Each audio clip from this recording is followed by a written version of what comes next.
sommaire de ce journal, en Guinée, la loi anti-blanchiment ainsi que les conventions et traités internationaux concernant ce fléau sont peu connus. Une réalité qui concerne surtout le secteur de l'immobilier. Une assemblée générale constitutive des agences immobilières s'est tenue ce samedi à Conakry avec pour objectif limiter cette pratique dans ce secteur. Ensuite, nous irons à la découverte du lac Samo situé dans la commune rurale de Samaya, c'est à Kindia. Là-bas, vous allez le voir, une activité commerciale s'y développe et à travers le marché hebdomadaire. Mais la traversée du lac constitue une grande préoccupation pour les villages riverains. Ce sont les titres. Bonsoir et bienvenue à tous dans ce journal. En Guinée, le blanchiment des capitaux est une réalité, notamment dans le secteur de l'immobilier. Pire, la loi anti-blanchiment ainsi que les conventions et traités internationaux sont peu connus. À cet effet, une assemblée générale constitutive des agences immobilières s'est tenue samedi à Conakry pour tenter de stopper la pratique dans ce secteur. Kadiatou Elisabeth Sidibé et Yacouba Traoré étaient de la partie. Voici leur compte rendu. Ce partenariat signé ce samedi entre l'Association guinéenne pour la transparence AGT et Osiwa vise à appuyer les agences immobilières et les négociants en pierres et métaux précieux. Par cette collaboration, l'AGT souhaite renforcer les capacités des professionnels du secteur immobilier dans le cadre de la lutte contre le blanchiment des capitaux. La compréhension par les professionnels de l'immobilier des risques auxquels ils sont confrontés est donc essentielle. Ainsi, les professionnels que vous êtes devez prendre conscience que la mise en place de cette fêtière n'est pas une fin en soi, plutôt c'est un nouveau défi qui vous est lancé car vous devez tout d'abord rassembler les sceptiques et les rassurer sur le caractère inclusif de la structure et surtout s'approprier des textes légaux et réglementaires régissant votre profession. Avec l'aide de l'Assemblée nationale, Amadou Diallo estime que le blanchiment d'argent sera éradiqué en Guinée. Un beau matin, vous verrez quelqu'un qui se réclame agent immobilier, il vient, il vend un terrain à son prix.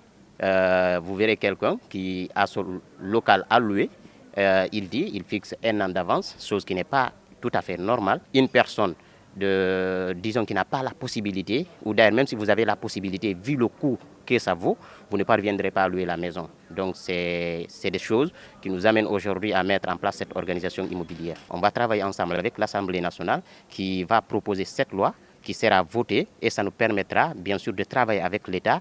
Nous serons sur le terrain, identifier les personnes qui fixent les loyers chers et venir auprès de l'instance judiciaire pour les dénoncer. Cette subvention permettra d'élargir la portée des activités de plaidoyer en faveur de la lutte contre le blanchiment d'argent. Pour réussir le pari, tous les acteurs du secteur à tous les niveaux doivent être mis à contribution.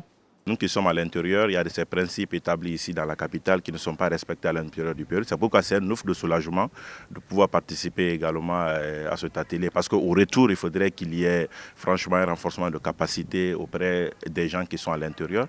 Parce qu'eux pensent que les structures immobilières évoluent de façon anarchique alors que ce n'est pas ça. Il faut pouvoir institutionnaliser la chose pour pouvoir mieux évoluer. À l'issue de cette assemblée générale, tenue ce samedi, les textes juridiques et réglementaires des agences immobilières seront validés. Un conseil d'administration sera élu et un bureau exécutif sera installé, promettent les responsables. L'annonce concernant le prélèvement de 5% sur le salaire indiciaire des fonctionnaires n'a pas encore fini de susciter des débats. Face à la presse, ce vendredi, la Coalition nationale des professionnels de la santé a salué l'initiative de l'État et a par ailleurs invité les autres fonctionnaires à épargner pour assurer leur retraite. Antoinette Dédé-Onuvogui, Ibrahima Souma. Si certains fonctionnaires estiment que le prélèvement des 5% sur le salaire indiciaire aura un effet néfaste sur leur petite économie et trouvent que le moment n'est pas opportun, la Coalition nationale des professionnels de santé, elle, apprécie l'initiative et parle de ses enjeux. La Guinée a son schéma et les dispositifs qui sont mis en place actuellement, Caisse nationale de sécurité sociale, INAMO, Caisse nationale de prévoyance sociale et les mutuelles de santé sont les mécanismes qui nous permettent d'aller vers la couverture santé universelle. Nous sommes dans cette démarche. C'est ce que vous devez retenir et que vous devez encourager à ce que les gens comprennent. Et on vous invite à aller à la source au niveau de ces structures pour savoir quel est le dispositif qu'il faut, quels sont les avantages liés à ces structures qui sont mises en place par rapport à ça, pour que la population comprenne, que les fonctionnaires comprennent, surtout les enseignants, et qu'ils acceptent de cotiser pour se soigner. Pour le prépaiement obligatoire, c'est une étape, parce que le paiement direct lorsqu'on tombe malade, ça va appauvrir les gens par rapport à ça. Elle soutient mordicus que cette action du gouvernement va permettre de lutter contre l'appauvrissement des fonctionnaires à la longue et diminuer à coup sûr les charges pendant les moments de maladie. Imaginez que quelqu'un tombe malade, il va à l'hôpital pour se soigner. On lui dit de payer ses médicaments, de payer les examens complémentaires. Il peut payer plus que son salaire. Mais si par exemple il accepte ce prépaiement direct sur son salaire, ça peut au moins diminuer à coup sûr le coût de la prise en charge. Donc nous voulons que l'État nous accompagne dans ce combat, c'est-à-dire le combat pour la mutualisation à outrance de la santé. C'est une manière d'appeler la population de comprendre que c'est dans leur avantage. De nos jours, beaucoup de pays de la sous-région sont en train de migrer vers la couverture santé universelle, ce que souhaite la CONAPROS pour la Guinée. Lancée depuis le mois de juillet dernier, la deuxième édition de la campagne de reboisement initiée par l'ONG CIPAD Guinée se poursuit à travers les différents départements ministériels, les ambassades et institutions du pays. À ce jour, ce sont au total 7 hectares qui ont été reboisés dans les préfectures de Koya et d'Ubrika. Ce samedi, c'est le secrétariat général des affaires religieuses qui a répondu à l'appel de cette ONG sur le site de Wonkifon à Koya. Justin Leno, Lamine Silla. Samedi 28 août sur le site de Wonkifon dans la préfecture de Koya. Les membres de CIPAD Guinée, une ONG environnementale, se préparent pour une action de préservation de la nature. Le reboisement du site de Wonkifon, un site dégradé par les activités anthropiques effectuées par les habitants de la localité. Et heureusement, depuis le lancement, et progressivement, on a pu reboiser une étendue de disons 3 hectares avec un écartement de 2 x 2. Ce qui nous fait, disons, 5 000 plants. Et à date d'aujourd'hui, on a 7 hectares déjà reboisés, ce qui nous fait 14 722 plants reboisés. L'opération est présidée ce samedi par le secrétariat général des affaires religieuses qui a souhaité agir ainsi pour éviter le pire. Nous sommes invités pour ce stade-là par l'ONG CIPAD Guinée. Alors c'est une fierté pour nous aujourd'hui pour pratiquer un des éléments importants dans nos religions musulmanes et chrétiennes. C'est le reboisement, c'est la conservation de la nature, surtout dans un endroit que la nature était combattue, menacée, comme vous voyez ici, à Wonkifon. C'est un acte citoyen. Je pense que si chacun se mobilise, un département qui peut regorger peut-être 3500 fonctionnaires, qui se mobilisent sur un site de reboisement, ça peut donner un message fort. Et je pense que chacun doit poser les mêmes actes. Et même les organes de presse, les partis politiques, et leurs militants, leurs sympathisants, sur une surface, ça peut toujours passer à la communication pour le changement de comportement. Les partenaires comme Vista Bank et autres sont aussi venus apporter leur contribution en plantant des arbres pour préserver la biodiversité et lutter contre le réchauffement climatique. Notre environnement est agressé. Voilà, dans le cadre de la restauration du couvert végétal guinéen, la Vista Bank a décidé de donner sa part de contribution pour la restauration du couvert végétal guinéen. Le message, c'est dire aux autres plateformes, aux autres mouvements de soutien, d'accompagner ces ONG pareils qui sont là pour lutter contre le changement climatique. Cette campagne de reboisement initiée par l'ONG CIPAD Guinée est à sa 2e édition. Son président Mamadi Aminata Touré explique qu'elle va se poursuivre jusqu'au mois de septembre prochain. Il faut débarrasser Conakry de ces immondices. Depuis plusieurs mois, le programme Sanita Ville Propre est à pied d'œuvre pour gagner le pari de l'insalubrité dans la capitale guinéenne. Ce samedi, le quartier Boulbinet, parmi les plus insalubres, a été assaini. L'opération a connu une forte mobilisation des populations de cette agglomération de la capitale. Fodé Ibrahima Bangoura et Ibrahima Souri 5 Souma étaient sur les lieux. Suivez.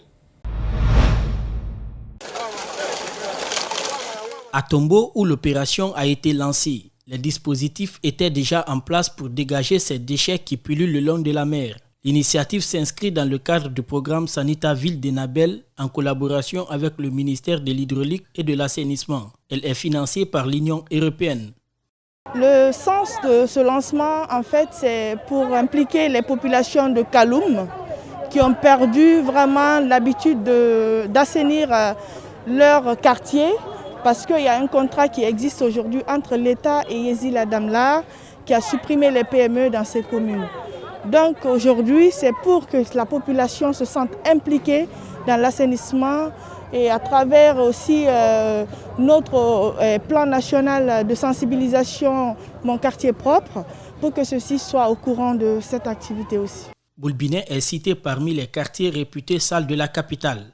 Les populations de la localité avec des équipements d'assainissement en main veulent se débarrasser de ce cliché. Mais il faut que l'initiative soit pérennisée, plaide le premier vice-maire de Kaloum.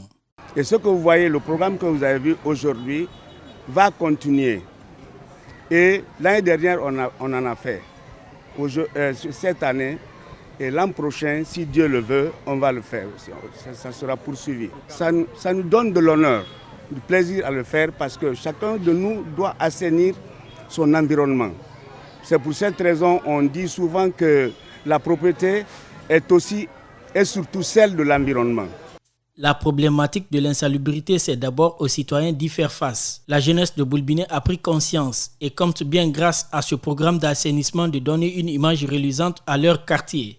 C'est un plaisir pour moi parce que chaque week-end, j'ai l'habitude d'assainir la commune de Kaloum avec mes éléments sans moyens. Et on le fait avec nos propres ressources. Si je vois aujourd'hui une association ou un groupe venir assister ou intervenir dans un projet d'assainissement, je dirais que vraiment c'est un sentiment de joie pour nous. On les remercie, on est très contents. Ce n'est pas la commune de Kaloum seulement, ce n'est pas les maires, ce n'est pas les conseillers, mais nous tous, y compris les journalistes, que nous félicitons, que nous remercions. Sanita Ville Propre est un programme d'envergure. Enabel, l'Union européenne et le gouvernement guinéen à travers le ministère de l'Hydraulique et de l'Assainissement restent convaincus qu'il contribuera à lutter efficacement dans la capitale, Conakry. Au débarcadère de Kaporo, plusieurs pirogues sont ancrées. Ce sont des petites embarcations qui ne peuvent pas défier les vagues, surtout en cette période hivernale. Les pêcheurs artisans n'ont pas les moyens aujourd'hui de se construire une grande barque. Les planches coûtent cher. Le gouvernement guinéen aussi a interdit la coupe du bois sans tenir compte des activités de la pêche artisanale. S'alarment les acteurs du secteur. Mohamed Valek Touré, Alcini Camara pour le reportage. L'hivernage est une période de vache maigre pour les pêcheurs artisans de Conakry. Avec les conditions météorologiques, les petites embarcations n'osent pas s'aventurer en haute mer. Les pêcheurs ne peuvent plus commander de nouvelles pirogues. Le gouvernement a interdit la coupe de bois. Quand on parle de pêche artisanale, forcément on parle des pirogues. C'est les pirogues artisanales qu'on utilise. Et ces pirogues artisanales, c'est avec le bois, les planches, qu'on construit.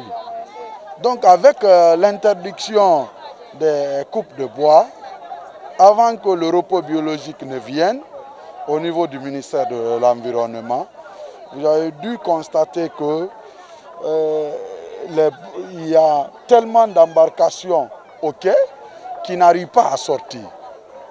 Faute de quoi?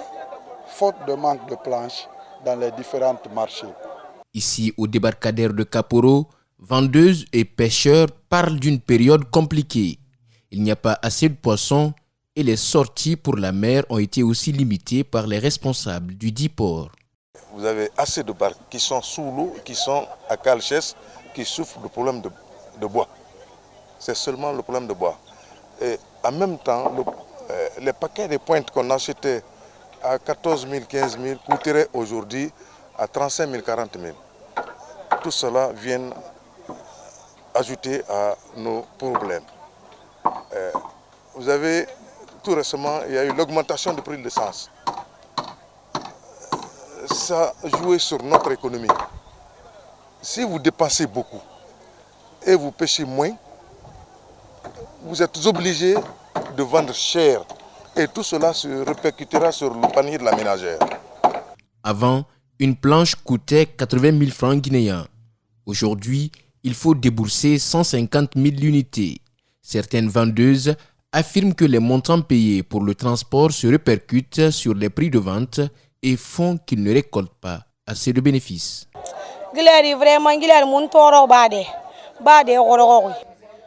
Nous souffrons actuellement au port ici. L'eau a pris la mer.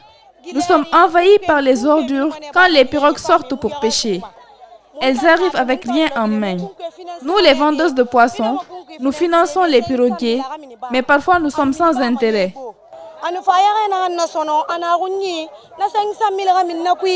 En Guinée, la pêche artisanale reste une activité qui nourrit des milliers de personnes. Selon les statistiques, en 2016, on comptait 23 000 pêcheurs pour 7 523 embarcations. De nos jours, les acteurs du secteur sont confrontés à d'énormes problèmes en matière de sécurité. Ils demandent au département de l'environnement notamment d'avoir un regard sur la protection de la mangrove, lieu de reproduction des poissons.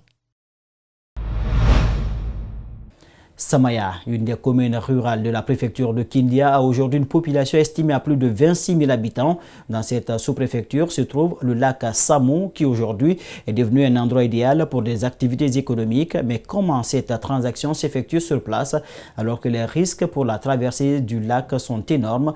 Pour répondre à cette question, nos reporters se sont rendus à Samaya, situé à environ 44 km du chef-lieu de Kindia. Pour en savoir plus, reportage Joseph Bangoura, Aboubakar Silla, Lansana Petit Touré, Djibril Kamara.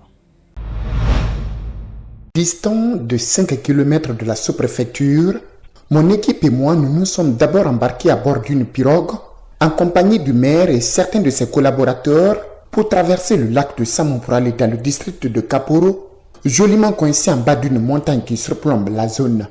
Après 20 minutes de trajet, nous voilà arrivés à destination.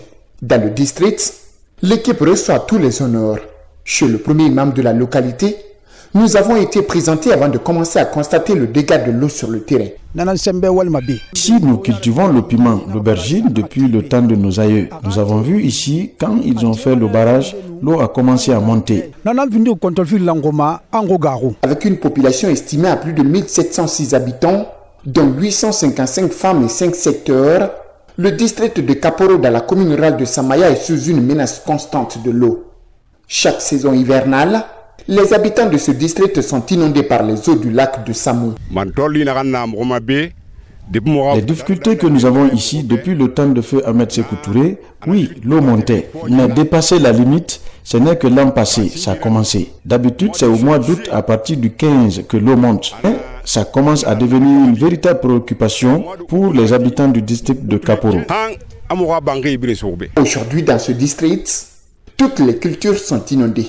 Leur espoir de voir les différentes cultures données s'écroule souvent comme un château de cartes. Cette année encore, les habitants de ce petit village de Samaya n'ont pas bénéficié du fruit de leur travail à cause de l'eau qui menace souvent leur champ de culture. Il arrive des moments ici que l'eau monte et inonde toutes nos cultures qui pourrissent. Ce sont les difficultés que nous avons ici. Et quand l'eau monte, ça devient une maladie pour nous dans ce district. Dans le district de Kaporo, il est très difficile de s'approvisionner en eau potable. Car dans cette localité, pendant la saison des pluies, l'eau inonde tout le district sur l'œil impuissant des habitants de la localité. Les forages, s'ils existent, difficile d'en trouver. Aujourd'hui, pour s'approvisionner en eau, les pauvres citoyens de Kaporo sont obligés de se rendre dans les marigots qui se trouvent dans d'autres localités. Nous avons les difficultés de l'eau dans ce district. On ne peut pas creuser les forages, mais il y a des rivières qu'on peut aménager afin de permettre aux habitants du district de Kaporo Ici, c'est la rentrée de ce district de Kaporo, situé dans la sous-préfecture de Samaya. Un district qui est composé de 5 secteurs avec une population estimée à plus de 1706 habitants, dont 855 femmes. Aujourd'hui, les citoyens de ce district vivent avec la peur au ventre à cause de l'inondation qui les requête souvent. Religion. Dans ce journal, l'Église catholique de Guinée a célébré ce dimanche la fête de Saint-Augustin, un des fidèles serviteurs de Dieu, un homme qui a tout sacrifié pour respecter les commandements divins. Que peut-on retenir de Saint-Augustin et quel acte exceptionnel a-t-il posé pour Dieu? La réponse dans ce reportage de Justin Leno et Lamine Silla. À la paroisse Saint-Augustin de Taouya dans la commune de Ratoma, les fidèles chrétiens célèbrent la fête de celui qui porte le nom de cette maison de Dieu. Un jeune homme qui a fait du succès dans sa vie grâce à son attachement à la parole divine. Bien matériel et pouvoir, tout était à sa disposition. Malgré tout, il n'était pas content. L'inquiétude le dominait, il ne voulait jamais commettre un seul péché envers Dieu. Saint-Augustin, c'est quelqu'un qui n'était pas d'abord catholique. Et puis, malgré tout, c'était un intellectuel qui était contre l'Église. Mais Dieu s'est servi de lui pour encore être un grand de l'Église. Le prêtre explique que le succès de Saint-Augustin, qui est honoré ce dimanche, est venu de sa mère Monique, une femme responsable qui a versé des larmes pour la conversion de son fils appelé par Dieu pour être pasteur devant un peuple divisé. Grâce aux prières de sa maman, il est devenu catholique et il est devenu évêque. Et c'est quelqu'un qui a écrit beaucoup d'ouvrages sur l'Église. Rendre hommage à Saint-Augustin, l'un des modèles de la recherche spirituelle, est une manière, selon le prêtre, d'inciter les fidèles chrétiens à suivre ses pas. Les fidèles présents disent avoir assez appris sur Saint-Augustin. Il nous donne aujourd'hui Saint-Augustin comme modèle pour que chacun de nous, personne ne désespère. Personne ne pense que j'ai une mauvaise vie, je ne peux pas changer. Moi aussi, je peux changer comme Saint-Augustin. Et d'ailleurs, en voulant changer, je prends Saint-Augustin comme modèle pour changer, me tourner radicalement vers le Seigneur et surtout vivre de l'amour de Dieu. Comme le dit aujourd'hui la deuxième lecture de Saint-Augustin. Aime et fais ce que tu veux. La fête de Saint-Augustin est l'une des célébrations de l'Église catholique qui exprime son attachement profond à la parole de Dieu. Dans l'une de ses affirmations, Saint-Augustin disait souvent, je cite, « Si tu te donnes à Dieu, tu deviendras don de Dieu. » Une compétition sportive pour sensibiliser les citoyens à se mobiliser pour la vaccination contre le Covid-19. C'est une initiative de la jeunesse de Kobaya. La finale a été jouée ce week-end en présence de la marraine de ce tournoi de football féminin. Kadiatou Elisabeth Sidibé commente les images de Lamine Silla. Dans le but de sensibiliser les citoyens de Kobaya sur la Covid-19, les jeunes de cette localité ont initié un tournoi de football féminin. La finale de cette compétition a été disputée ce week-end. Cette manifestation sportive est aussi une façon pour ses initiateurs d'inviter les citoyens à aller sur les sites de vaccination pour prendre leur vaccin contre le coronavirus. C'est un tournoi qui nous a permis aussi de lancer une campagne de sensibilisation. Surtout, demander à la population d'aller se vacciner. La maladie est là, notre ennemi est là.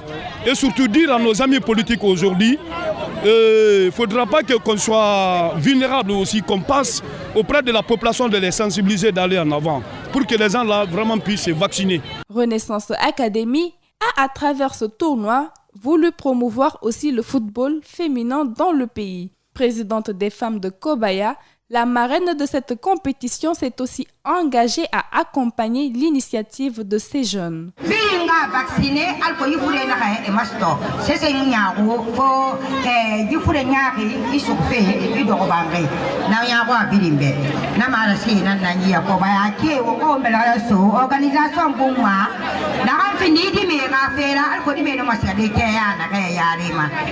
A précisé que ce tournoi a été remporté par le sportif club aux dépens de la Renaissance de Kobaya aux sciences des tirs au but. Et c'est la fin de ce journal coordonné par toute la rédaction. Il a été dirigé à la régie par Lamine Sidibé Abouakar Fotesouma. Merci à tous de l'avoir suivi et bonne suite de programme en compagnie de la chaîne d'une autre planète, Espace TV. Au revoir.